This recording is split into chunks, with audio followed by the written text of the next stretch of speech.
Sorry, are we live? Kia ora. Hey team, hey everybody, hey Chewy, hey man. Hi, I am dying actually currently. I made the mistake of doing some late afternoon, early evening gardening, and I've just got like I feel terrible. Hay fever or something going on. So the moral of the story is don't do your own gardens.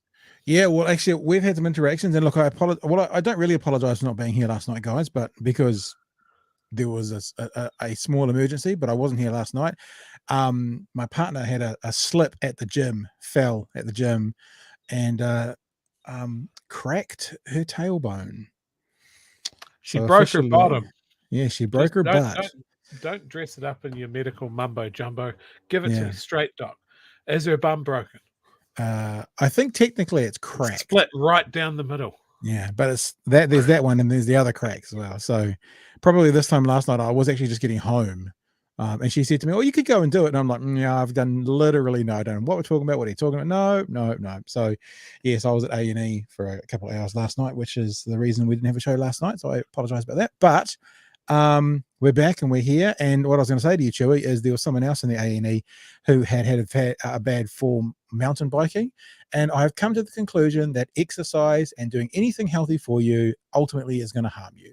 So you as well, out doing gardening, getting exercise, doing something like, no, not going to do that. All I see is the evils of doing things to help you and do exercise. So let's not ever do that again. Deal? No. Fair enough. Yes. Hello, everybody. So thank you for joining us. G'day, Emma. G'day, David. G'day, all you lovely people who are joining in. Yes, we're here. We're back. We're live. And me and Chewy actually have been together already once this week. We had a big barbecue on Monday night for Waitangi Day. And we had about 30 people, Chewy, 30 people around at my place. And yeah, a big feed. And it was a lot. It was I turned up at the perfect time. All the meat was cooked and ready. And it was a hell of a spread. Yeah, it was nice. Yeah, I'd put on a little bit, but then we also got everyone to bring their own meat, and which nice happens at the barbecue with a kind of bring a plate BYO. You just all we said in the invite was just bring something for the barbie, and people turned up with desserts and salads and drinks, and yeah, we're still eating it today. Leftovers after leftovers, so it's fantastic. So yeah, we had a good Waitangi Day, and I'm always encouraging people to celebrate the Waitangi Day. It is our national holiday and our national birthday. Whether you're a Grinch who wants to whinge about it or not, you can't change it. That is what it is. It's probably better than just a little experiment, but it is what it is. You know what I'm saying? So what else? Should we just rip into it, or should we placate for a bit and talk to people? No, let's get into it. There you go. There's a good reference. I'm watching this instead of Married at First Sight Australia with the missus. Good on you. That's a good choice. You've made good on your time to fly. Strong decision there. And I hate those programs. I hate. Do you? Passion. Oh, here you go. Okay, let's do one of these. Let's tangent straight away. I was on Lloyd Burr again this afternoon. Every Wednesday I do a spot on their panel, and one of the questions he interviewed James Cameron, and he thinks that the greatest movie ever made is Titanic. This is Lloyd Burr. And I tried to educate him and convince him it's what's eating Gilbert Grape, because we all know that's what it is. But I also said to him, well, what's the metric here? Because if you go by box office, and if you make all the box offices equal, as in if they were 2023 money, I actually had the stats, funnily. Chewy, I had stats. You'll be surprised with me. Numbers. I hit it with the numbers. I think it's Gone with the Wind is number one. According to... I mean, according, what is it? No, Yeah, Gone with the Wind is number 1. Star Wars Episode 4 is number 2, and then The Sound of Music is number 3. Titanic comes in at number 4. That's box office adjusted. I also thought Rotten Tomatoes, right? Because Rotten Tomatoes, and they have a metric of a minimum of 40 reviewers, and then there's the audience view as well. So Rotten Tomatoes with a minimum of 40 like official reviewers, it goes Toy Story, Wizard of Oz, Avengers Endgame. And then I said to him, but if you've got taste, like I do, obviously the greatest movie ever made is What's Eating Gilbert Grape. So you're a movie buff. What are your thoughts? A lot of wrong answers there. I'm afraid. You mean other than mine? Other than every mine. single name that you mentioned. It's obviously Aliens 2. Or Aliens, I should say. Best movie ever. It's a great date movie. It's good for the kids. Merchandising's tight. Yeah. I actually remember seeing Alien. I was at St. Peter's College in Epsom in Auckland, and I would have probably been intermediate school, and these fuckers showed us Alien. And I was because I'm really, really smart, Joey. So I was 10 when I was in Form 1, which is now year 7. So I was 10. So I would have either been 10 or 11. And these teachers showed us Alien in the science lab. I can still remember it. I'd love to see the lesson plan for that suggestion. I think it was free period. But speaking of movies, I started watching tonight. The Last of Us. Oh yes. I watched it. I told you I was going to start watching. I started watching it. I watched the first episode, and the first thing I thought of the first episode was they had to set it in 2003 because at 11 o'clock at night, when the phone rang and the brother or the uncle was in the prison in jail, obviously they couldn't have smartphones, because if you had smartphones, you would have had all the warnings beeping all night long. Yeah. So that's if I thought I didn't have smartphones. That's why they didn't know. Because today I know everything that's about to happen. I forget about All Blacks games, and it's like kick off in 40 minutes. I'm like, oh, cool. Okay, I'll turn the rugby on. So yeah, I thought that was an interesting thing. And to be really frank with you, I'm have to be careful because everyone's talking about it. So my expectations are high. Acknowledging that the first episode is the setup episode, I'm like, okay, let's get going now. Let's get going, episode 2, because I'm going to be really interested in your point of view as you move through it, because I mean, mine's based on the game, you know. Right. But interestingly enough, I never finished the first game. I loved it. I just never had time to finish it. Yeah. So where the TV show is, like the episode that's screening later on this week, that's where I've got to in the first game. Yeah. So it's going to outpace me real quick. So I'm going to catch up. So episode 4 just dropped, I think, yesterday. And so I'll spend the next week catching up, and then so for next week I'll be up to episode 5 to watch it. It puts a fair of mushrooms into you, I tell you what. Yeah, that's true, actually. I had mushrooms as my meal tonight, and I was like, yeah, I'm going to get you before you get me. And I don't know what happened, so this is not a spoiler, but all I've read on Twitter is everyone was in tears at episode 3. I don't know why. I don't want to know why, but they're like, episode 3, there's like people all over. I watched it twice, and every time I was flooding with tears. So yeah, so it has been built up. And I probably have to be fair and just enjoy it for what it is, but I'm going to actually I'm on board. And there's people in the chat right now. Pedro Pascal. Yeah, I remember Pedro Pascal from Narcos or Narcs. Narcos? Yeah, Narcos. Narcos, was it? Yeah, so there you go. All right. Waitangi Day. Let's have a look, shall we? And we're going to start here. I know it was a few days ago, but we've been off since last Thursday. And I want to have a bit of a conversation. I'd love some participation in the chat as to what people think about what Mr. Luxon said about I'll play the first bit for you. I'll just play it so people can hear it from themselves. I've watched this whole speech, but this is the last kind of 60 seconds of the speech. And despite the challenges, by working together, Māori and Crown have built a mutually beneficial, enduring relationship built on trust and respect. A national government will continue that. And I think our experience over the last 183 years should give us tremendous confidence that we can and will do well in the world. Because in the last 183 years, we have got many things right. We started on the 6th of February, 1840 as a little experiment, and look at us now, a 21st century success story able to tackle the challenges that come our way. I know we can do it. Te iwi tahi tātou, together we are one nation, ngā mihi. So there you go. So the big controversy, which we'll talk about first of all, is the little experiment. comment. That's drawn a lot of flack. A little experiment. I won't go into his defense of that because we're going to play some conversation from I think either today or yesterday about that. But what are you? I'll be honest. I jumped on board and sent out a tweet saying, "Could you imagine an American politician talking about on Independence Day, right? So their national day, talking about the Constitution, great little experiment. That person would be hung from every whatever they get hung from yardstick in the country."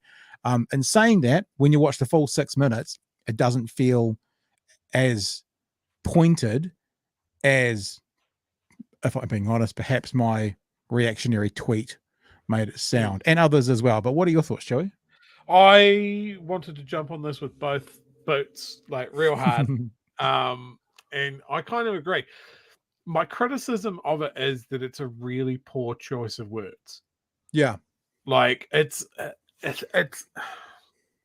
not like he went purposely out to demean anything or that sort of thing, but basically that phrase that he used did demean the idea. It wasn't a little experiment. It was a big one. Like the British Empire hadn't really had anything like that previous. They'd never bothered. So yeah, you could say it was an experiment at the time, but it's not a little one. Okay, so let's go on to what he had to say.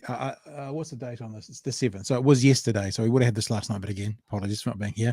So he's walked it back a little bit, or maybe he has, or maybe he hasn't. Have a listen to what he said when asked about it yesterday. I would just encourage everybody, go back and read the full text of my whole speech. And I think if that's the most contentious thing out of Waitangi, it's been a very benign and calm Waitangi, I would put it to you. What I was saying very clearly was like, it has been a brave experiment, New Zealand, as a nation. When you think about the approach of the Let's go back because we just missed the exact experiment, New Zealand. The thing that he said. He was like, it has been a brave experiment. It's a brave experiment. When you think about the approach that the British took, when you think about the bravery it took for Māori to come together in that place just have a listen. 3 years ago and to form as a founding document the Treaty of Waitangi. And yes, we've had ups and downs and setbacks and disappointments along that journey. But something we should be incredibly proud about, that so many other countries, when I look at, I can think of many. This is really interesting. That have had real challenges. So this is really interesting. So what he's doing right now, and credit where credit's due from my perspective, right? But this is a political game. Is he is now extolling the virtues? Is that the correct phrase? Extolling the virtues of the treaty, and he's saying how amazing the treaty is. Now, the thing I'm wondering was kind of what you're saying, Joey. Was the last comment, the little experiment comment, a dog whistle? Because if that was a dog whistle, what he's doing now is he's turning all of those people who he whistled to off by extolling the virtues of the treaty. And if it wasn't a dog whistle, if it was, as he said, he's basically saying wrong words. He won't say this, but use the wrong words. Then those people aren't going to be very excited to vote for him anyway. And he is someone who is talking quite a lot about climate change, and he is someone who's talking quite a lot about Māori issues and that. Now, I think politically speaking, myself, I speak on behalf of Chewy, probably Chewy as well, would think the way he will get to those things would not be what we would support necessarily, but he is talking about them a lot. So the people that would be warranting of receiving a dog whistle aren't going to like this stuff. So in other words, like you said, Chewy, it's a stupid word and it's dumb politics. Because he's not dog whistling. If he's not dog whistling, then what he's doing is turning those people off. But you're not going to get a Green voter go, oh, cool, he loves the treaty, so we'll vote for National now. So from a political game, I'm like, what are they trying to achieve here? The message. Now, I'm only talking about for it to gain a vote, and it might sound a little bit calculating, but that's what I'm talking about. The message about gaining a vote feels very muddy right now. Who is he talking to? Because your boomer National voter isn't going to like this stuff, but he's not going to be in a position where he drags across people from the left to support him because he says this stuff. So who is he talking to? Okay, before you jump into it, we'll just play the last couple of seconds and then I'll shut it off and have you. Civil wars and disagreements and not realize the promise or potential of their country. We have realized the promise and potential of New Zealand. We have so much more to do, but we should be very proud about the 183 years. And so, it was a brave experiment from everybody involved, setting off. It never had been done before like that, ever. And when you think about then when we've had to confront the Crown not holding up its ends of its obligations, so that's massive. The treaty commitments it made, The fact that we've been on such a big reconciliation project through things like the treaty settlements. Again, no other country on planet Earth has even thought about trying to do it in that way and try and right wrongs in that way.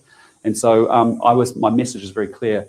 We have been on a journey like every nation, but we should be very, very proud of our country. And we can now, as a 21st century country, deal with anything that comes our way. So he's talking about reconciliation. Now, the people who would want a dog whistle, who a typical right-wing party, and I'm not accusing them of this right now, but that would like to speak to a dog whistle will hate that. So who is he talking to? Who is his voter? Well, I'm just trying to basically put there's two of him. There's two of him. I just watched the clip of him and Rangiora going on. Like we'll play that. There's full and final treaty suit, and we do not renegotiate, and all of this sort of stuff, really playing to that audience. And in this case, if he hadn't have said little, if he had used the words that he used in that interview, we wouldn't even be talking about this at all. It'd be just that's a pretty good speech. You know, he ticked all the boxes there. Now, I actually think that the Chris Luxon we saw in that interview is the true Chris Luxon. I think he believes what he was saying there. Now, and as far as what audience is he talking to, he's talking to the audience he should be talking to, Middle New Zealand. Yeah, but that's not going to win him the election. No, No, Middle New Zealand. No, you need more than Middle New Zealand to win the election, just like the left needs more than the middle centre left. He needs to retain. Well, he's got you dyed in the wool blue voters. They're not going anywhere. At the extreme end, they'll probably go to ACT because he's not being hard enough on the people that they all hate. But yeah, I think this is a reflection of, I guess, the progress that we've made. Like in my lifetime, the talk around Waitangi and where we're going as a country has changed a lot. And yeah, we bitch and fight and argue and commit war crimes and comment sections over it and all of that sort of thing. But I think overall, when I'm talking about Middle New Zealand, I'm talking about the people that don't do combat and comment sections and just carry on with their own damn lives. And they learn a little bit of te reo every now and then. And they just try and do a little bit better every day. Yeah. And I think, and I hope, that's who he's talking to.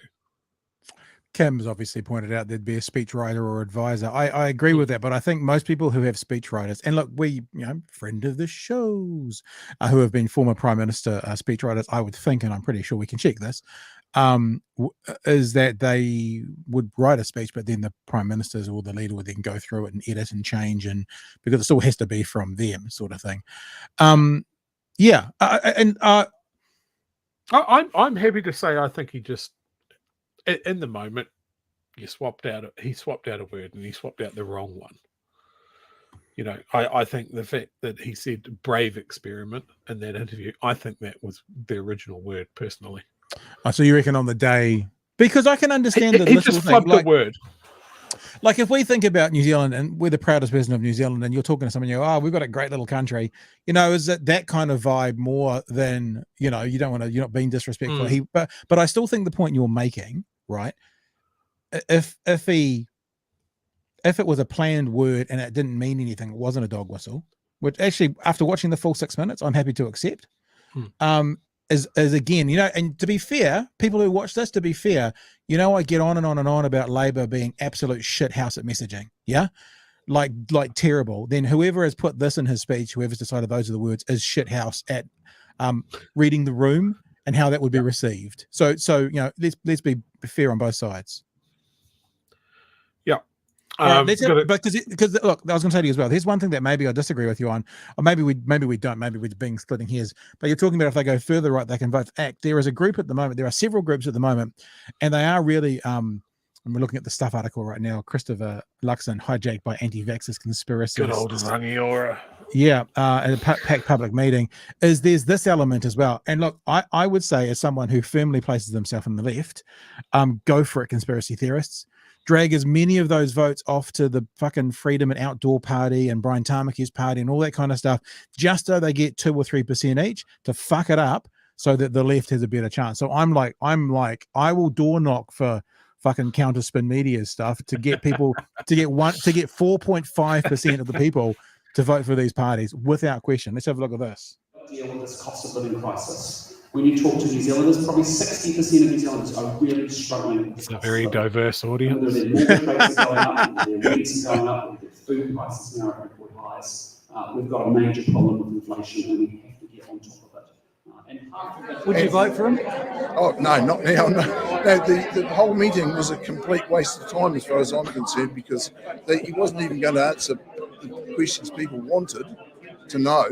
BS from the government and from the opposition. It's all very well to stand up and say we've got a lovely country and we don't like this, we don't like Three Waters, but we still don't actually get what they're going to do about it. It's all talk. It's not what they're saying, it's what they're not saying. Oh, it was a very good meeting, well attended. I'm going to vote his way because I think he's got had some very good ideas, and I wouldn't vote. It is interesting that people have made their mind up already. Like, actually, so in other words, basically no policies have been released, and people already know where they're. I think it's more interesting that they know where they're going to vote. I mean, those people who just said, oh, no, they may see some policy in the next 6 months which drags them this way, but to already say today I'm absolutely going to vote that way, I find that intriguing. I don't know who I'm voting for. I genuinely don't. So you know who you're voting for. Yep, absolutely. Yep. And this is what I'm talking about with the dyed in the wool voter. There's always a third that's always going to. It doesn't matter. Luxon could have murdered a kitten on stage there, and they'd still vote National. What is Trump's line? I could shoot someone in Manhattan or something. Yeah, absolutely. They'll never vote any other way, and it's the same on the left as well. There'll be people that will vote Labour till the day that they die. Yep. And then there's a third in the middle, or even less than a third, that will just go where the wind blows them, and it'll be a particular policy, or it'll be past performance. But I can't get into the mindset of someone that would vote National 1 year and then vote Labour another year, because they're so divergent to me. Yeah, but there's people that are in the middle, and they don't. They just vote on say maybe how much you're paying in the supermarket or how much your mortgage payments are, and they blame someone.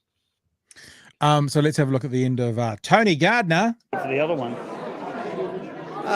He attacked the three main issues that he keeps banging on about: law and order, the economy, how badly managed the Labour Party government have done.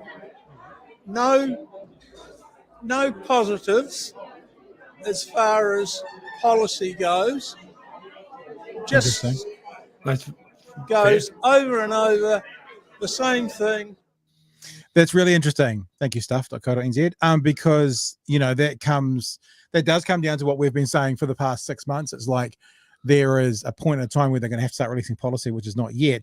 But but we're in the thick of the weeds. We're looking at this stuff every single day, so we get to see kind of, okay, I'm over this, let's move on. If the general public are starting to say that, and that's just one person, but the general public are saying, okay, I've heard this, then maybe it's time National to start to front up with some ideas. Absolutely. And I think that shot of that auditorium and that particular crowd, and every time they show you a shot of who's going to these meetings, just reinforces to me, like, if there's someone that we need to be talking to, or the people in the chat who they're talking to in their lives and that sort of thing, about who needs to vote, it's young. It's someone that still has their hair color, that maybe can't go to one of these meetings in the middle of the fucking day because they've got their part-time job and they're studying, or they got 2 part-time jobs. They don't have time to wait for an hour to get into an auditorium to see Chris Luxon. I am worried when you see people with their normal hair color, because their original hair color. I don't know. Like, it's not grey or all of their hair. So let's just play this though, because we love to praise when we can win praise for whoever, and we love to criticize when it's warranted. Got to give Mr. Luxon some props today. The lunatics from Counter Spin Media turned up, and the way he dealt with them was completely ignoring them. And I love the end of this. What is it, Kelvin Morgan? Kelvin Arps. Whatever it is. No, not Kelvin Morgan. He's our mate. He's the Kelvin Morgan is the guy who's given us this information. There's another Kelvin guy that I can't remember his name is. Kelvin Moron. And you can see him at the end of this. He's actually almost does look downtrodden, like, but we're a serious news media outlet. It's pretty hilarious. We'll play this for you, and it's full. 90 seconds. Enjoy it. Calvin Alp. Thank you, Emma. Why is everyone avoiding colour spin? Why don't you guys want to hear from the real news?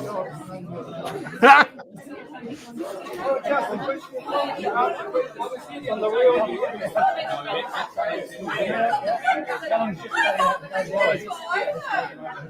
Oh, just nothing. No Our effect. politicians get together here. Oh my God. One single question, Chris, if that's possible.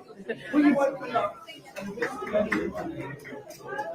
into the Pfizer jab rollout, including the bribery and corruption and the wholesale deaths of New Zealanders? Will you open up that? Will you open that up, that imaginary idea that hasn't happened and doesn't? It's like saying to him, "Will you? We've had reports that there are unicorns on State Highway 1, and that the government is suppressing the information about them. Will you open that up?" Well, there we go, ladies and gentlemen. What's happening here is that's Christopher Luxon. He's leader of, the National Party. Basically part and parcel of the same quagmire you have in Parliament. Nothing but, what are they? It's a cesspit of corruption. Couldn't answer a simple question. Couldn't. Shut down the... Hang on. Couldn't? No. Wouldn't is the correct word. Not couldn't. Wouldn't. Couldn't would mean I'm a clever journalist who's got an angle you can't handle. Wouldn't mean fuck off, moron. So there's a big difference there. That was "you are not worth my time." Which is and we're not finished yet. I do think there might even be a tier coming up. Let's have a look. Quick as a flash, as soon as people started talking about the jab, the deaths, and all the corruption going on. But he's happy to make sound bites and waffle on forever. But like this one. Saying absolutely fucking nothing. And he just completely ignored you. Here we go. Tell me if you see a tear. I mean, I think it almost is one. Like, oh, buddy. Yeah. Oh. Yeah. I know. Cuddles all round. Hugs for counterspin. I don't think they quite understand, like whatever the woman's name is. He completely ignored you. It's like, okay, so you want to make it that obvious. What we want to do is find a narrative where we go, we were too hard and cool for them to come, but like he completely ignored you. Yeah, like you would a small child who was making too much noise. You need to work on your narrative, Councilman. That's what I'm saying. All right, let's have a look at some of the chats because we're going to get onto another subject next. What do we got going on?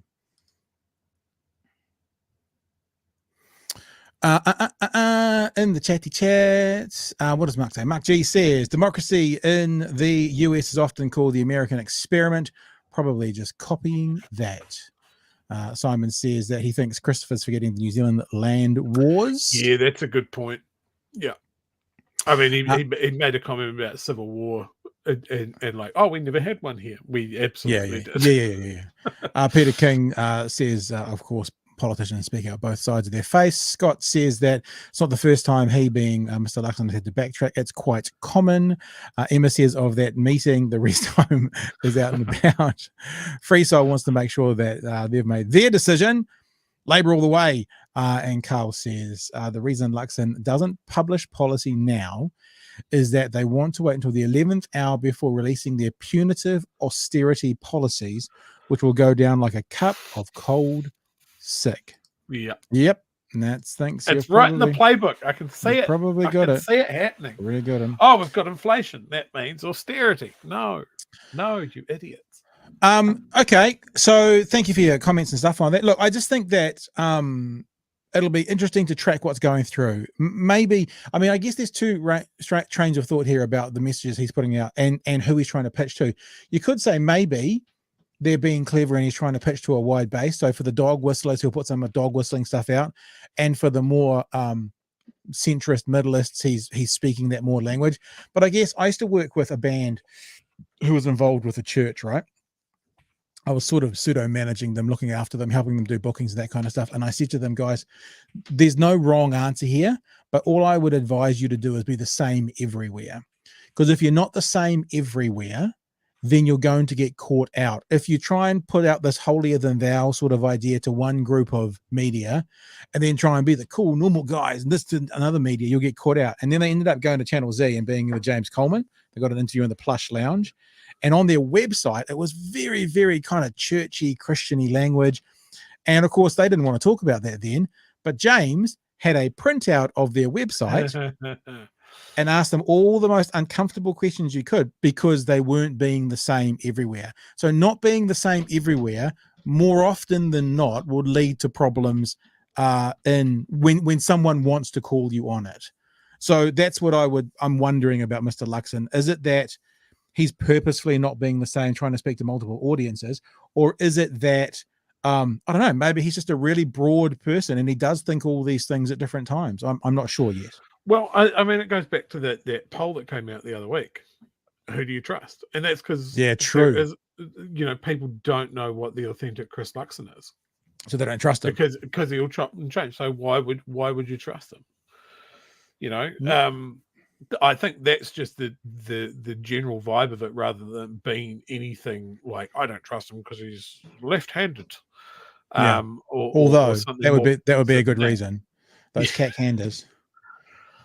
Yeah, no, it's a really good point, that trustworthy, because you're right, actually, because like I've always said, no matter what people think about the original Greens, the Sue Bradfords and all those guys, you knew where they stood. It's like Bernie Sanders in America. Very rarely do you kind of go, oh shit, he thinks that, because you know where they are. Love them or hate them, you got to say of a Sue Bradford, let's say, you know where she stands, and you know that she's consistent as best as anyone can be. We're always inconsistent sometimes, and that becomes, even if you don't trust the person, you trust what they're going to do and where they're going to go.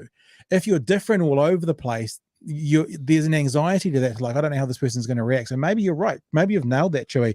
Maybe that's part of the reason that people aren't as trusting, because they're hearing different things at different times from Mr. Luxon. I think people really can tell, even through just TV sound bites and that sort of thing, when someone's being authentic. That was always Jacinda's thing. At least at the start, and certainly what seems to be ringing true with Hipkins now, is that you seem to have an authentic person. And I mean, both parties, you've got stuff that you conceal is the wrong word, but you want to be tactical about when you do something. In my opinion, with National, they don't want to put out the playbook of grinding up the poor. And a machine that goes door to door, because people might not like that straight away. And on Labor's side of things, grinding up bosses and landlords. Yeah. All right. Hey, let's move on, because I really want to talk about this. I'm really interested in something that happened, that the information that came out within the last week or so. Obviously, we've been off since last Thursday, so it probably came out in that time period. It's a little bit of information about CNN, but the first thing I want to do is play you. This is from 2018. This is an interview with Ted Koppel. For people who don't know who Ted Koppel is, he's like one of the legendary newsmen in America. He hosted Nightline for 25 years. He's got 42 Emmy Awards. And he has some stuff to say about the media, and he takes a particular look at CNN. I want to play this for you first, before we go into the story about where CNN is at right now. So this is Ted Koppel talking on stage with a group of people. One of the people is Brian Seltzer, I think his name is, who's the media guy from CNN. Oh, I think that we've left out a key word. Yeah, everybody here keeps talking about ideology and politics. Money. Donald Trump has been very, very good for baseball. He has been wonderful for the industry. Your boss acknowledged as much a number of months ago during the campaign. Donald Trump, It was Les Moonves who Les Moonves also acknowledged it, but so did the head of CNN. But that means what? If ratings are up, that means what? The ratings are up. It means you can't do without Donald Trump. You would be lost without Donald Trump. Well, that is what he says. Chad, you know that's not true. CNN's ratings would be in the toilet without Donald Trump. You know that's not true. You're playing for laughs. You've lived through enough presidencies to know there will be more presidents. What were the ratings before Trump, and what are the ratings now? I would say we might be up 20, we might be up 30%, we might be up 40%. If we go back down 40%, that's okay too. Well, it may not be okay. Of course it is. No, but hold on. I reject the premise that these networks are making so much money off of Trump and thus we benefit from it. Tell me for a moment, if you will, let's get away from CNN then, all right? Sensitive subject. Let's go to MSNBC. Is there a moment of the day when they are not focusing on Donald Trump or some intimately related subject? It is essentially, I know every once in a while. Yeah. So there you go. So that's the gist of the conversation, right? So Ted Koppel, incredibly, he's I think he's born in 1938, so he'd be 85 now. This was 4 years ago, so he's probably 80, 81 there or something. Really respected. He's one of those names. You think of those names who have been on American television shows every evening for a long time, yada, yada, yada. He's one of them. So what's come out this week is utterly fascinating, and I'll show it to you. I'll show you a story, is the ratings of CNN. CNN just suffered its worst ratings week in 9 years. Now, I'm mostly telling you guys this because it's interesting, but I do have an angle at the end here, which I think kind of explains a whole bunch about American culture. CNN just notched its lowest ratings in 9 years across its day parts for the week of January 16th through January 22nd. According to Nielsen, averaging just 444,000 viewers in prime time. 444,000. So that's from 8 p.m. till 11 p.m. in America. Of 330 million people, they had under 450,000 people watching. That's like 0.13% result. And I know I've told you this story before. When I used to do overnights on News Talk ZB, yeah? So I would work from midnight till 6 a.m. on Talkback. And the 4 shifts I did, or sometimes it was 3, depending on what time of my contract it was, I had 100,000 listeners. Overnight Talkback on News Talk ZB. Now that was per across all 4 shifts, but it doesn't work out to be 25,000 a shift, because what happens in ratings is you might have 100,000 people listening over 4 nights, but you might have the same 60,000 people listening, and then you might have 10,000 on the first night and 10,000 on the second night. And so it's not like a divide by 4 thing. But at that time, Bill O'Reilly was the #1 cable news show with about 1 million viewers, maybe at 3 million, whatever it was. Per capita, my overnight radio show had more listeners than Bill O'Reilly's television show did. And he was the #1 cable news show in the country for like 7 years. And my question is always, how the fuck do they make so much money? Because I know it's a bigger pool of people. So yes, 1 million people is 1 million people, but if that ends up being 1/3 of 1% of the population, and a radio show in New Zealand is getting a 22% slice of the population, of the listening population, like, how does this work? How does it actually go? So story goes on that, what I wanted to do is I wanted to show you what this actually meant, right? Because what's happened recently with CNN in particular, but you can probably say this of all the stations, is not only is it per capita looking bad, but it's looking bad straight numbers to a little country like ours. So here's some stuff I wrote up. Population of America, 331 million. This is, I got it off Google, asked them, and this is what it came out at. Population of New Zealand, 5.1 million. So that means the US is 65 times the size of New Zealand. You with me so far? Yeah. Right?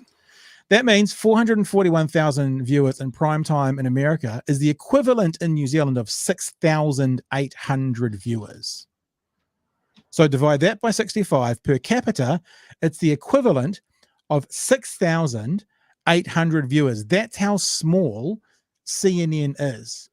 This is the radio ratings numbers. So 6,000, remember that's one night though, 6,800. This is the radio ratings in New Zealand, right? The radio ratings in New Zealand, even if we said that 6,800, let's call it 7,000 people, you could multiply that by 5 and make it 35,000, which is not how ratings work. That would be generous. Look at all these shows here. 3 hours. These are a 1 3-hour show in the morning. 241,000 listeners, 116, 224, 70,000, 43,000. Even our little Christian radio station, Life FM, has 40,000 listeners.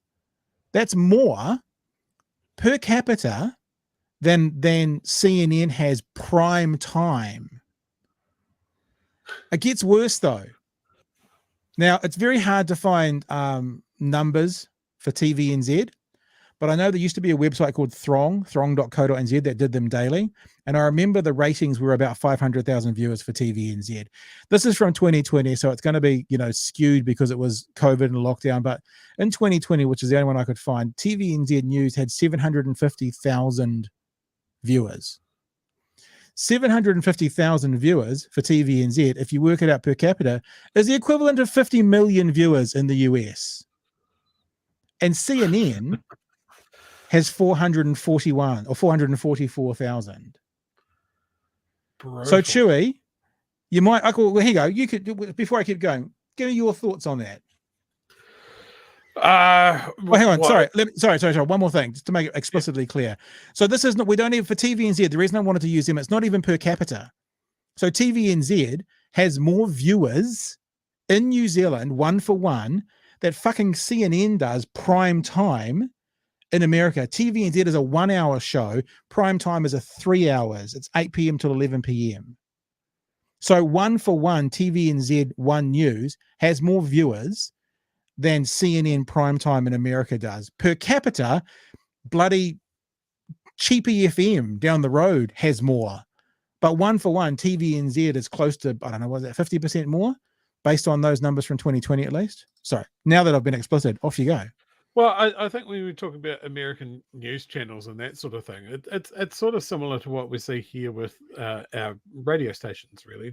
Don't Fox News is a juggernaut of propaganda being pumped right into people's brains. Yep.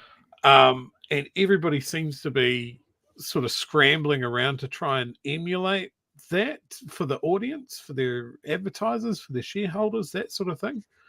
And it's that whole thing of like, if you're going to be like here in New Zealand, you're going to spin up an alternative news channel, and we'll call it Today FM. And you're sort of going, well, they're the big boys, and we don't want to do what the big boys are doing, so we're going to do another thing, and it doesn't work. And then you're sort of going, well, maybe we'll do a little bit of what the big boys do, or maybe we'll try and walk this line where we don't completely sell ourselves. But yeah, I mean, the media landscape has changed so much. I'm really torn on the idea of the fact that they, like one of the things that I think got Trump into the White House was that he was everywhere. He was wall to wall. Every news channel was billions of dollars of free exposure. Yeah, absolutely. And it was all, well, for the most part, pretty negative. It was all Donald Trump has said this ridiculous thing. He's done this ridiculous thing. What a terrible person Donald Trump is.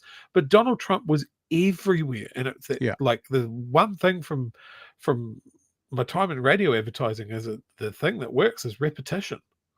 And if you're always there, then you're on people's minds.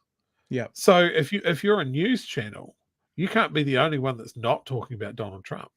Yep. And look, and then as it stands at the moment, like there's legitimate news there about Donald Trump, but we're coming into another US election cycle, and they're going to fall into the same trap. Let me say this as well. I'm picking on CNN because they are the worst with numbers and stuff, it would appear at the moment. But actually, all of this is the thing about the monetizing America. So this is like the biggest cable news show at the moment. Greg Gutfeld on Fox News. He gets 2.5 million viewers. Now that sounds like a big audience, but if you even terrible show, yeah, it is a terrible show.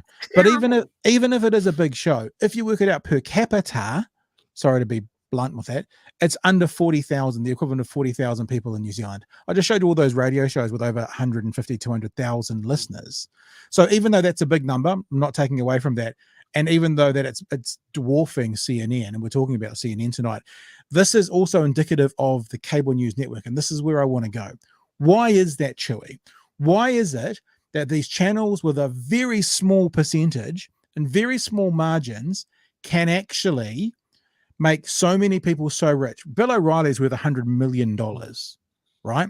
How is that possible? And I'll give you the answer. And this is the American, the model in America that's cyclical. And it actually, I think, shows why America is so fucked in so many ways.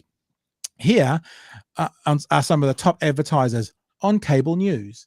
And if you look at who they are, I mean, Walt Disney is in there, right? Pepsi is in there, but primarily the top advertisers on news stations are either Big Pharma or their dietary products, like Jenny Craig, or their, buy this exfoliant for your skin.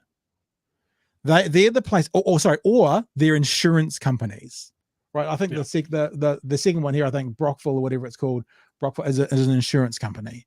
So what happens, therefore, is cable news needs their health industry to be for profit, so the health companies, the big pharma, can charge exorbitant amounts in America only. There was an example the other day of a drug in the UK that cost $200. I think I heard it on Joe Rogan, actually, that they pay $38,000 for in America.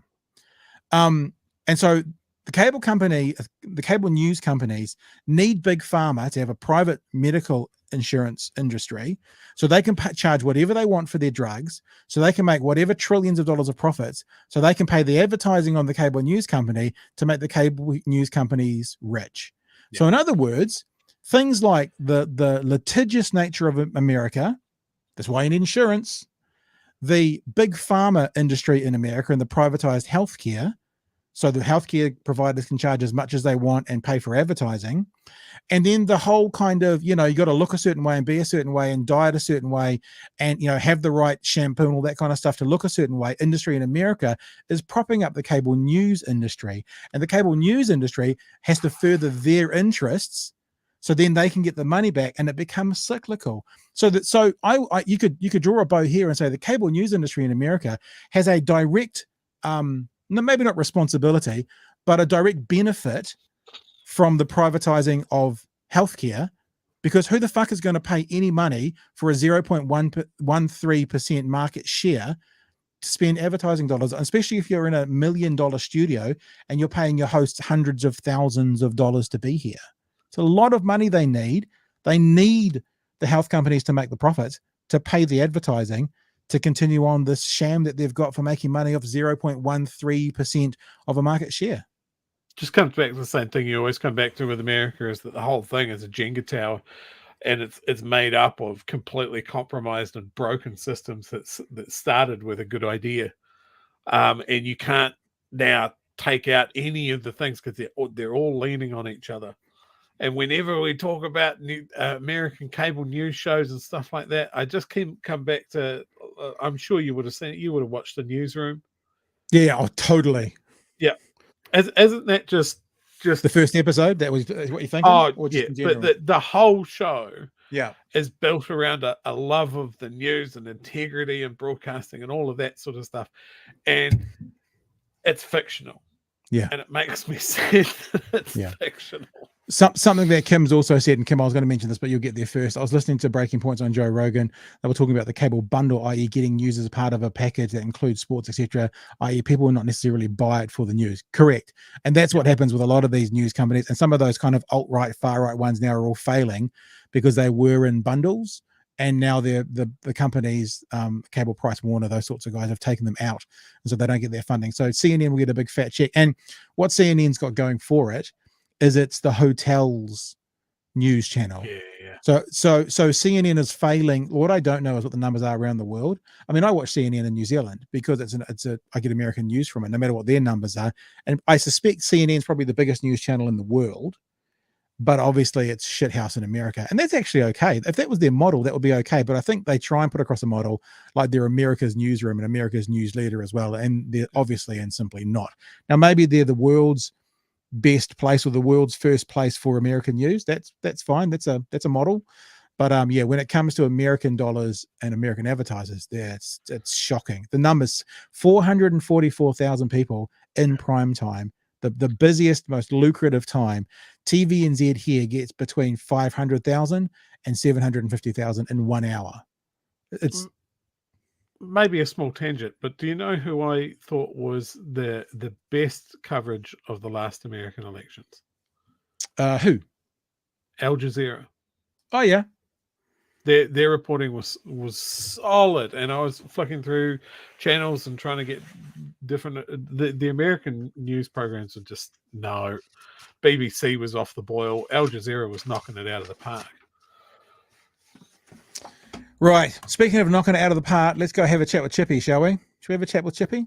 Yeah, he certainly fired a few things over the fence today. I watched this whole press conference, and I watched the most of the journalist questions afterwards, and not many people have seen the journalist questions, so we're going to get there to one of them at the end, because I think one of the journalist questions actually gave the most interesting answer. So let's have a look at some of the highlights from the press conference with Chippy today, and the first one is talking about the TVNZ Radio New Zealand merger. The second item that Cabinet discussed today was the government's refocusing, putting different priorities and the cost of living in particular front and centre of our new direction. I've made it clear that the government is doing too much too fast, and that we'd reassess our priorities and refocus on that new direction. Today, I'm announcing the first set of reprioritisation decisions.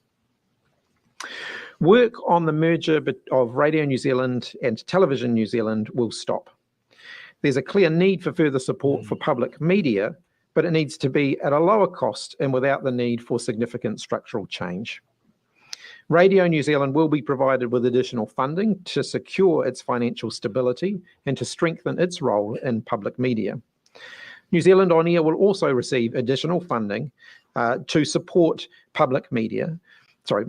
Additional funding to support public media content, and that will be accessible across a range of different platforms. Remaining funding set aside for the project will be redirected to other government priorities through the regular budget process.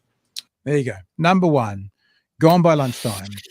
And not just gone by lunchtime, but also funding will go back to NZ On Air for other people to draw on. Now, look, to be honest with you, independent news makers, and we should probably be quite happy about that. There was a concern by some, and this is why places like NZ and Media Works were against the merger, that if all the funding goes to RNZ and TVNZ, there'll be nothing left for them to make it. Now, on some level, I kind of go, it's great that it can still be accessed by other people. On another level, I kind of go, well, but that's what the marketing, that's what the media landscape is. If you can't do it on your own, then maybe you shouldn't be doing it. I mean, we're facing that, to be frank. But so that's good, but also the idea that TVNZ RNZ merger is gone. I've got a lot to think about this, Chewy, but you can go first, sir. Yeah, I mean, on the first blush, I was really disappointed. I was quite hopeful for the merger, that it could have done something quite transformative for the New Zealand media landscape. I think that was probably optimistic. And that we'd end up with something quite compromised, and it was certainly something that the opposition could smack Labour around. That plays into the argument that they're trying to spin up almost a propaganda arm of the Labour Party. I don't think that's what was happening at all. But it was certainly something that it was a message that would get out there and stick. I think on the upside, if there's more funding for Radio New Zealand, awesome. If there's more funding for New Zealand On Air, awesome. As far as New Zealand On Air funding, it's great that there's funding out there. Does it mean that we're going to see new or better New Zealand content on our main stations? I don't know. Yeah. Look, I think this for me comes back to the idea of the Labour Party messaging. And we've been talking about this 6 months, close to a year, is that they've been terrible at messaging.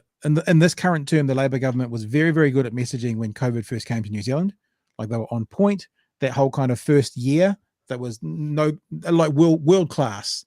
Since basically 12 months ago, I guess, or since Delta came in and the mandates came in, it's been mixed, it's been muddied, it's been really, really piss poor. And I think this is one of those situations where it's piss poor, because they could have set up a BBC, ABC, PBS type model. They could have funded it better by having, 2/3 of the reporters and stuff, or they could have kept the same number of reporters and had more people out rurally. Like even in places like that. I mean, we're considered one of the 4 major metros in Dunedin, and I don't know if we've got.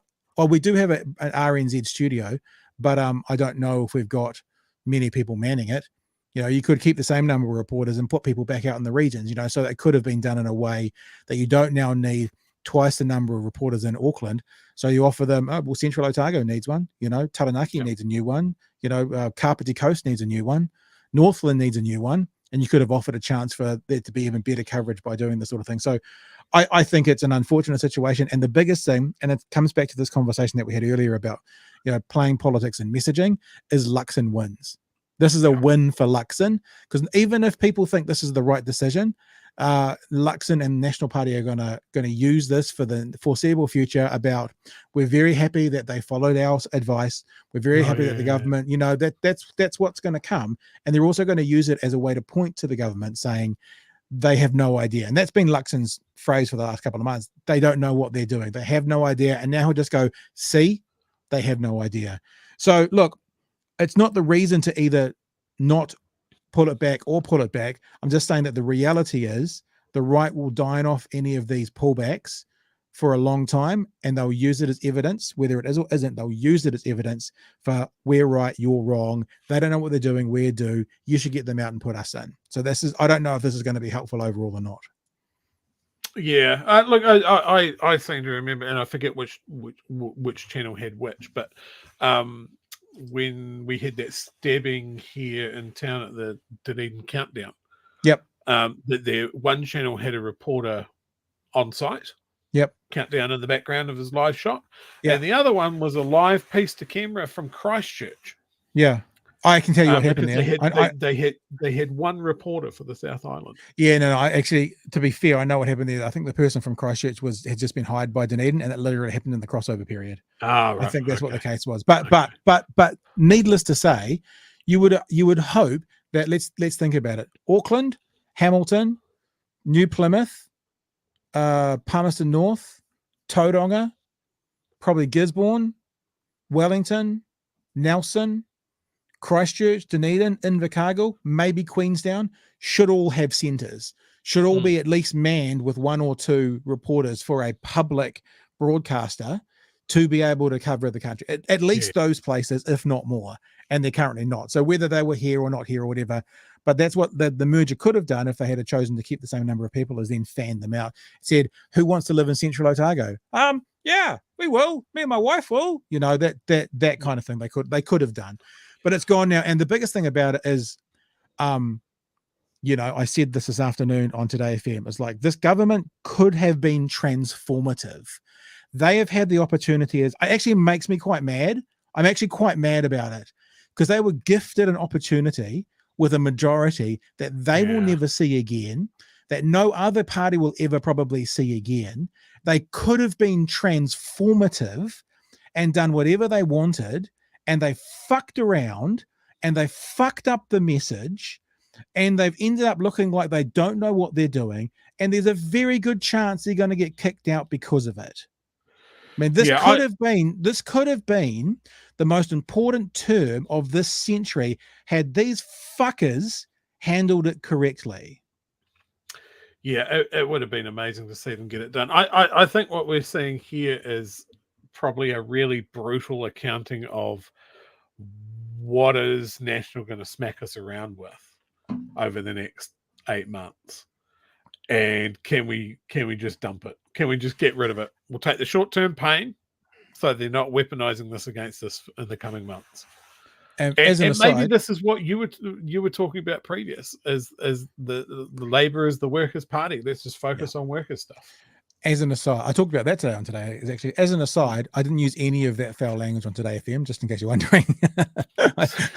This is just specially for you guys. This is just for you guys, and to help us get demonetized on YouTube. Bless you, YouTube overlords. All right. The second clip we're going to look at is another thing that they dropped, and it was the hate speech legislation. Now, I'm interested in this because I'm not a huge fan, to be honest, of the legislation. I think that it was pushed through and rushed through a little bit. But in a little while, we'll get to another clip, and then I'm going to play you a reporter's question about them cancelling the hate speech, which is a really good question. So let's have a listen to this. Cabinet also agreed that the Human Rights Incitement on the Grounds of Religious Belief Amendment Bill, or the hate speech legislation as it's been more commonly known, will be withdrawn, and the matter will be referred in its entirety to the Law Commission. The Law Commission's already considering issues around hate speech and discrimination, and this decision allows them the opportunity to consider a difficult and a highly contested area of the law in its totality. The Law Commission's got a good track record of developing guidance on difficult issues, and that's often in the past helped to generate cross-party support for those issues. And that's what we hope we can achieve here. The government will act on the recommendations that come from the Law Commission in time. There you go. So the big question is, now the reason that just so people are clear, the reason I said what I just said about the hate speech laws, I'm not a huge fan, is I think that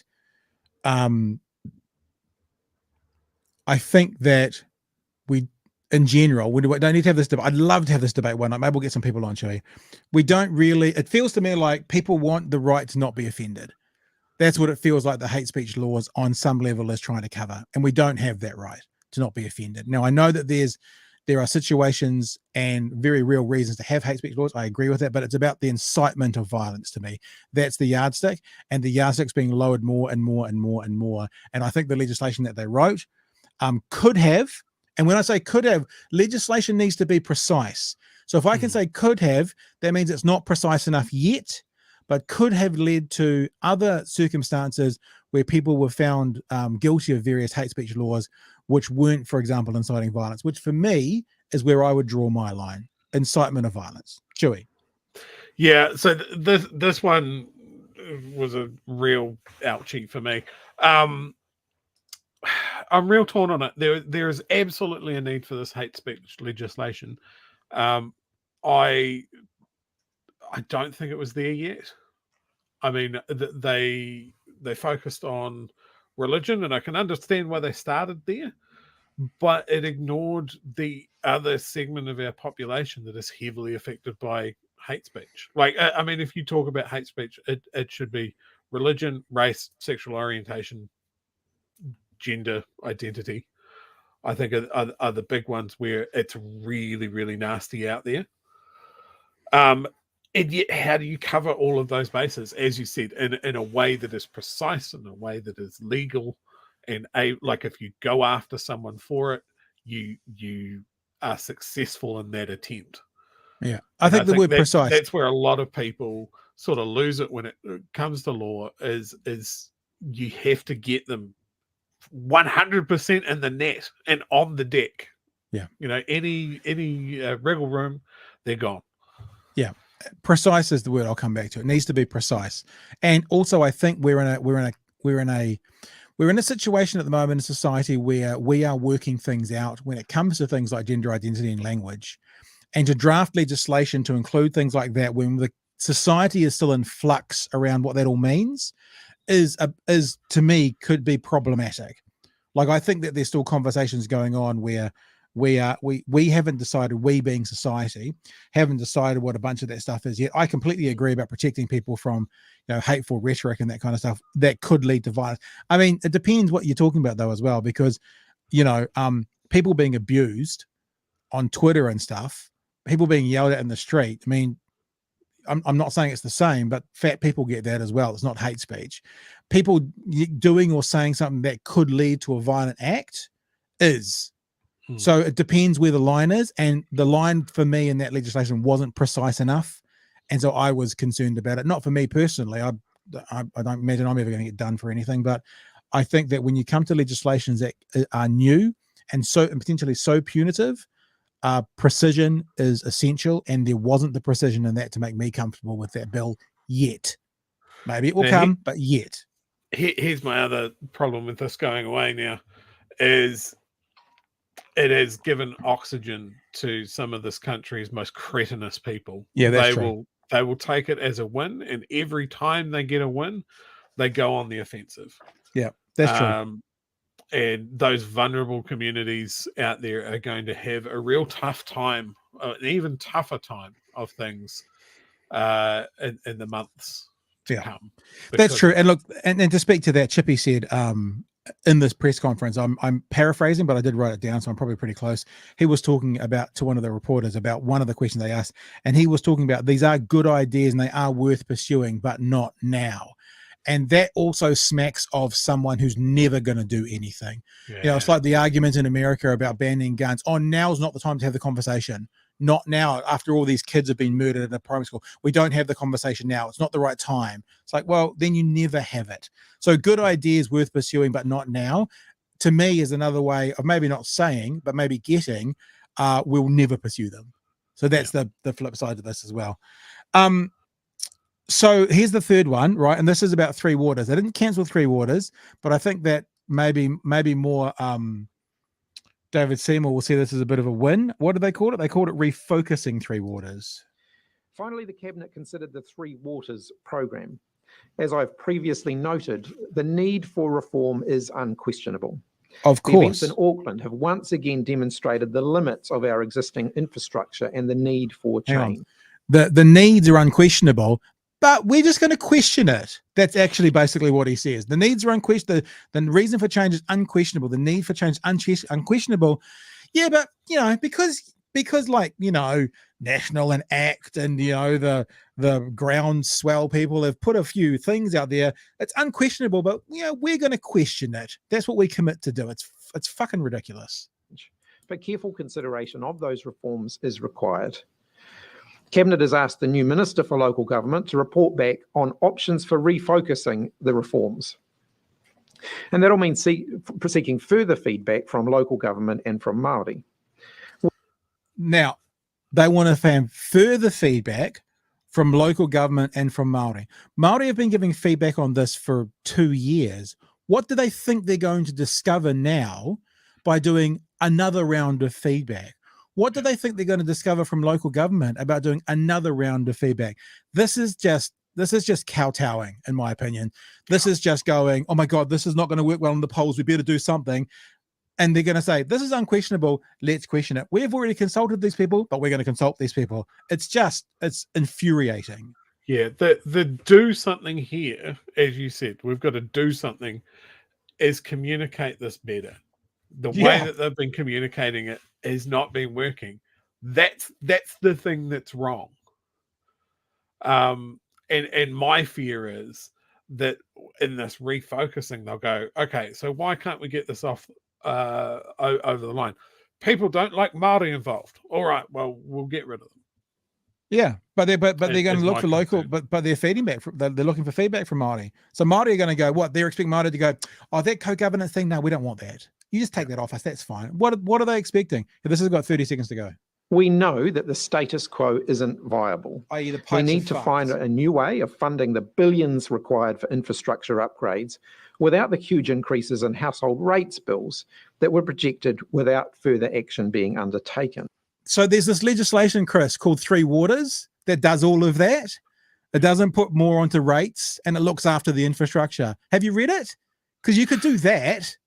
That would be something you could do. But now you're looking for a way to do Three Waters when you've already got a way to do Three Waters. But because some people are like, yeah, you're like, well, let's have a look at another way to do that thing that we've got a plan to do for. Just push through it. Just get it done. And this is fundamentally about infrastructure, the cost of living, and the quality of life for New Zealanders. We'll work through those options carefully, and that process is likely to take a few more weeks. These are the first and the most... I'm so frustrated by this.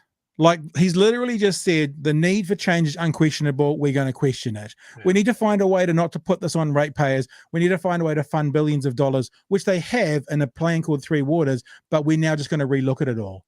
So this is nothing more than we're scared of the poll numbers. That's literally all that bit about Three Waters is. Frustrating. Right, and this is the point that I came up with earlier. I'm sorry, maybe it's because I haven't been on since Thursday night. I'm getting all my angst out in one go because I'm still cleaning up fucking dishes from the barbecue on Monday night. They're still in the house. No, I'm kidding. Maybe it's why it's so frustrating. When I said earlier, they could have been a transformative government. You know, they could have done some massive things. And even the things that were big, like Three Waters, they're now walking back. They're going to get to the end of this year and they're going to have nothing to point to say, look what we did for New Zealand. They're going to have nothing because they didn't use their opportunity to be transformative and they're rolling back some of the other things that would have done something. I mean, the two big things at the moment are the merger and Three Waters, and they're going to roll them back.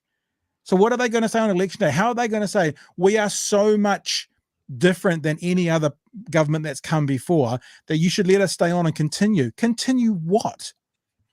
Yeah. Because now if you start bringing up your response to COVID in the first 12 months, which was world leading, right? Amazing. But now people relate that, your response to COVID, now the public relates it to as mandates, injections, and Wellington protests. When you say COVID and Labour, that's what they now think. So you don't have that anymore from the first 12 months. You don't have the merger. You don't have Three Waters. You don't have hate speech legislation. You've rolled back the other one, which was the social insurance scheme is gone. That was another one that we didn't show from. And there was another one about biofuels. So any of these ideas that you thought might be things you could hang your hat on, they're all gone. Yeah. It's fair that someone's just said minimum wage free. So yep, that's fair and that's great. But minimum wage goes up every year. It's not exactly transformative and something that a government with a majority can do.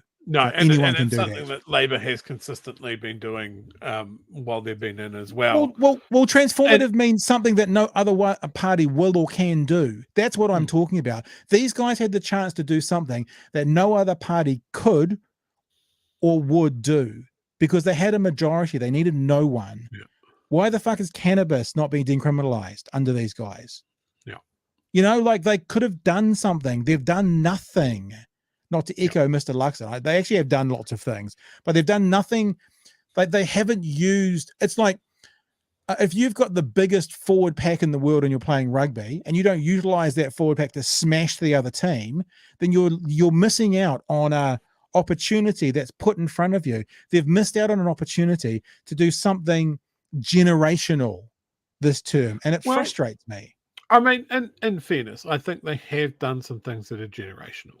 We're looking for the big flashy ones, but there have been more houses built in their term than in over a decade.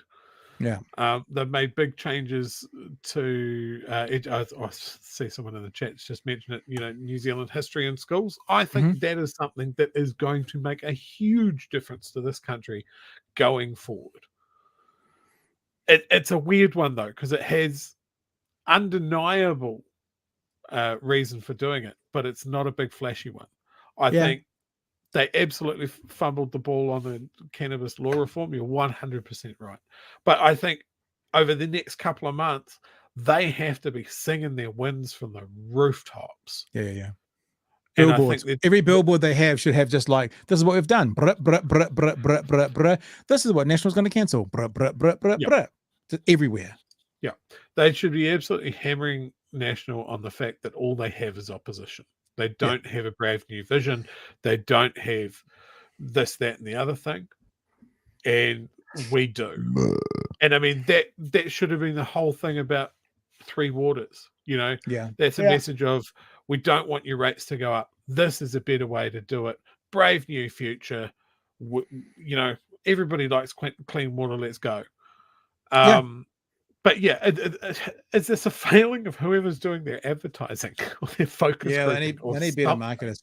Hey, there's something else I want to play you, and this is going to come off YouTube, so hopefully we won't get any lagging on my 1 gig freaking line. I don't know what it lags. So there's two parts of this. The first thing is he talks about the social insurance scheme and why that's being cancelled, right? And I'm not talking necessarily about the social insurance scheme. I want to talk about what he mentions there. And then he talks about, and one of the reporters presses him on the hate speech thing. And whilst I've already said that the imprecise, is that the right word? Unprecise? The non-precise nature of that legislation made me question it. He brings up what Labour said they would do, and now they're not doing it. What does that mean? I think it's a really good question about who Labour are in the process of them. So here's the first part. I'm just going to play this through. It's two parts, right? They're two different ways. I think there's 3 questions here, but they're all pretty quick answers. So the first part is about the social insurance scheme, and then there's a question about NZ on their funding, and then there's a question about whatever I just said the last thing was, the hate speech law. So let's have a listen to these, because I think it's quite nice for you guys to, if you haven't seen it, to get a bit of a gist of how the reporters in the scrum handle these press conferences as well. Jessica. Prime Minister, isn't this the very time that we should have a social insurance scheme when we are in these turbulent economic times? Well, I think we have to recognise that there isn't the public support for this scheme at the moment. And, you know, people want to see us very much focused on getting through the current economic situation that we're in at the moment. With RNZ and NZ are near receiving additional funding. All Te Māngai Pāho program has received more as well. Look, like I said, we're focused at the moment on the immediate implications of the TVNZ, RNZ, and the decision not to proceed with the merger of them. The budget process, which looks at cost pressures across government, will continue. And I'm not going to get ahead of the budget process in those areas. Right. We'll get to the one more question about the hate speech. The thing that I found interesting, the second question I'm not so much what I was going to focus on, but the thing about the social insurance scheme is this is what Chippy said. He said there isn't public support for this scheme at the moment. In other words, we're not doing the social insurance scheme because, quote, there isn't public support for this scheme at the moment. So my question is, how many other policies are they going to either include or exclude based on public support? Or is this just politician double speak? I want to say something that'll get me out of this question because I don't know too much what else to say. Because this is the thing, like, and Chewy, you know, that's when I spoke to all the Dunedin mayors. It's like consistency is important. If what you're saying, Chippy, is that this policy has gone away because the public don't support it, are you therefore committing to dropping other policies if the public can show you they don't support them? I'm interested with the wording he used there. Chewy? Yeah, no, I agree with that. Like, we're talking about people's authenticity before. It doesn't feel like an authentic answer. It feels like, oh, shit, I'll duck that shoe. Yeah. All right. And then this is last question. Now, it's more about the reporter who was asking him about what he had already committed to and then relating it back to the hate speech legislation. It's quite an interesting line of questioning. Have a listen. 23, you went on TVNZ and you said you would absolutely honour the commitments that were made in the 2020 manifesto. Do you accept that walking away from the hate speech legislation is a breach of the manifesto? We haven't walked away from it. What we've put it into a different process, though, to make. So if that wasn't clear for enough people, there's a Labour Party manifesto that basically says that they're going to do the hate speech legislation. I'm paraphrasing. So are you now breaking the Labour Party manifesto by walking away from the hate speech legislation? So this is more about the process of Chippy as the leader than even to do with the hate speech legislation. Doesn't matter what the legislation is. They said in their manifesto, this is what they do. He said, we're cancelling that. So therefore, are you walking away from what you've promised? That's the question. Make sure that it can be considered appropriately and in totality, because even people who wanted to see work done around religion and incitement on the grounds of religion, many of them wanted to see that considered in the broader context of other areas of incitement that weren't being addressed by that bill. So I think, if anything, we're living up to that, some of those commitments we made back in 2020 to do this properly, and we'll take as long as we need to take to do that properly. The manifesto says you will extend legal protection to those group of people, and you're not doing it. Well, but the manifesto commitments went further than that, and the bill does not fulfil those. We will take the time we need to do it properly. But the original hate speech proposal did cover all of those groups. So then the government pulled it back and put a new bill in, and now you're pulling that back and saying the original one is better. Is that right? No, we're saying that we want the Law Commission to review the area of law in its totality, and we do want to try and build more of a consensus around the issues that have emerged here. Anyone who's read the Royal Commission report following March 15 would have to acknowledge that there are some very legitimate issues that have been raised, but I don't want to get them. So why are you stepping away from debate, which is going nowhere, which frankly is where the debate has been going. I think by taking a step back, we've got an opportunity for everyone to still have their say and everyone to still contribute, but us to do that in a more thoughtful way that might actually lead to a better outcome. Now make this clear. I mean, I've made it clear that I didn't think the legislation was particularly well written. I had some concerns about it, but who else did, like, if it's their legislation, who else do they need to hear from? Like, it seems a bit like the Three Waters thing. We're going to take a step. We have all the answers. We've got it all sorted. We've been shithouse at communicating, but we've actually got it all sorted. But I think because of what the public have said and those big bullies from National Aid, we're going to step back and we're going to try and figure out how to do this. And it's the same sort of thing. It's like but you've got an answer. I don't necessarily agree with your answer, but you, Labor, have an answer. Yeah, not great. Excellent question from that reporter. Yeah, though. really, that's why I wanted to highlight 100 it. feet to the fire. Yeah, no, very, very good. Mm. There's a question in the chat that we want to cover. Yeah, go for it. Let's do all the chats. I've been under a rock for weeks. What the fuck is social insurance? My understanding is, to be honest with you, when I heard them talking about it today, I was like, oh, that's right. I haven't really heard very much about it. It's exactly that, I think. I think it's a government-run insurance that works for, sickness insurance, a bit like ACC, but not. Maybe we should get the exact definition of it for people. Yep. So I've paraphrased that. That was my understanding, that it was ACC for unemployment, essentially. Or sickness. And that employers were going to be paying into it to keep that fund ticking along. Yeah, because they talked as well about there'll be some concerns from the private sector that the minimum wage is going up, and he actually said, well, with the social insurance going, that'll release some funds with businesses. So he was saying, here we go. Social insurance, it will support workers with 80% of their income for up to 7 months if they lose their job through no fault of their own.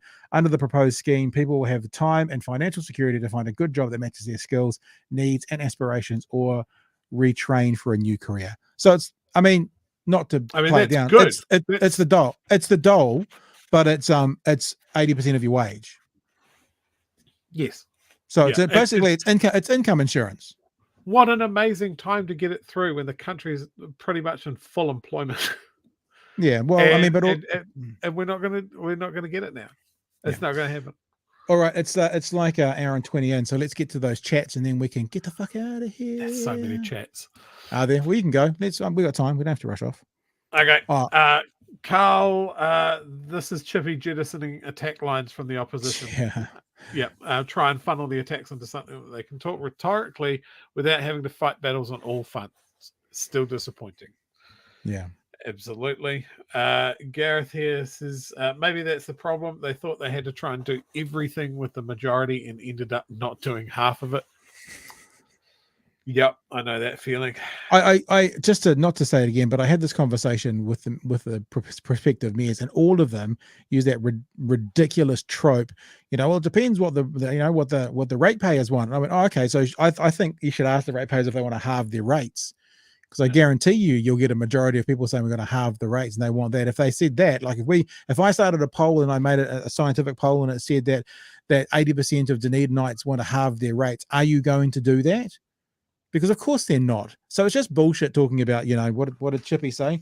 That there isn't public support for this scheme at the moment. If we started governing like that, what, GST would be gone? Yeah, I don't know. Tons of tax would be gone if they were just worried about public support. It's just it's a way that they can get out of the conversation. Blame someone else rather than blame themselves. Reset, rebrand, resell.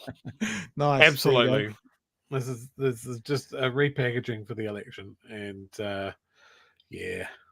arrest JK. There's nothing like kicking the can down the road until you come to the very end of the road.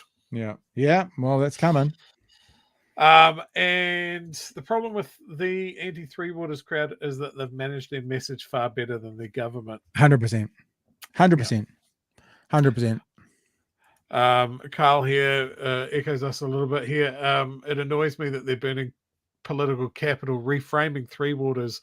They have the best advertisement in the Auckland floods. He said that. He said something absolutely has to happen. Auckland floods is just another example of this. But we're just going to start questioning it. Yeah. And will they stay the course on climate change? There's a lot of noise from farmers. Yeah. And this is the thing. Is it going to be a case of wanting to preserve votes, or is it the amount of noise in the media? Because we know that the farmers can generate a lot of noise, but not a lot of votes. I got asked the question today in my conversation with Lloyd Burr about, I'm paraphrasing because I can't remember the exact word he asked me. He was basically saying, what is their message? What's Labour's message at the moment? And it wasn't in our pre-prepared notes, so I had to go off the cuff. But I said to him exactly what you brought up tonight, and we've talked about before. I said, I struggle to find out what their message is today, but what their message should be is when National criticizes them about the CEOs, they go, sure, you guys can have the CEOs, we'll have the workers. Yeah. So when you brought that up today, I talked about that today, and same versus that text that you just put up there as well. It's like they need to get back to this message, and they need to nail it down, and they need to start talking about the people, because you know what? The workers, the lower income, the minimum wage, the beneficiaries, the people that need the most help are also the majority of the population. Yep. So there's your messaging. You know, it's like it's super easy. Party of the people, not of the business. Yeah. But then they'll get whipped with that when business goes, Labor doesn't give a shit about us. And then Labor has to turn around and go, well, we funneled money into your bank accounts like nobody's business. Like no. They announced today, Chippy announced today in that conversation, $5 million for Auckland businesses. Yeah. But they never notice. Yeah. They never take that. They'll put their hand out and they'll take it, but then it's never remembered. It's remembered that Labor is not the party for business, even though it has shown that they are every time. It infuriates me. All right. Well, I think that we're both going to go have our heart pills now before we go to bed, and not with separate houses, not bed together. Although Chewy might have a cold bed at the moment, but we'll still say separate beds for tonight at least. See what happens on Friday night, but for tonight. All right. Hey, thanks for joining us. Anything we want to wrap up with there, Chewy? No. I think we've covered everything off. All right. Thanks for being with us tonight. Apologies again for not being here last night, and we will be back again tomorrow night for another edition. I appreciate you being with us, and it's all good, other than when it's not. I think that's the saying, isn't it? Something like that. All right, team. All the best. We'll catch you tomorrow night from 9 p.m. we do now, don't we? 9. You almost did that. 9 p.m. For another edition of Big Hairy News. Stay well. Catch you then. See you. Cheers.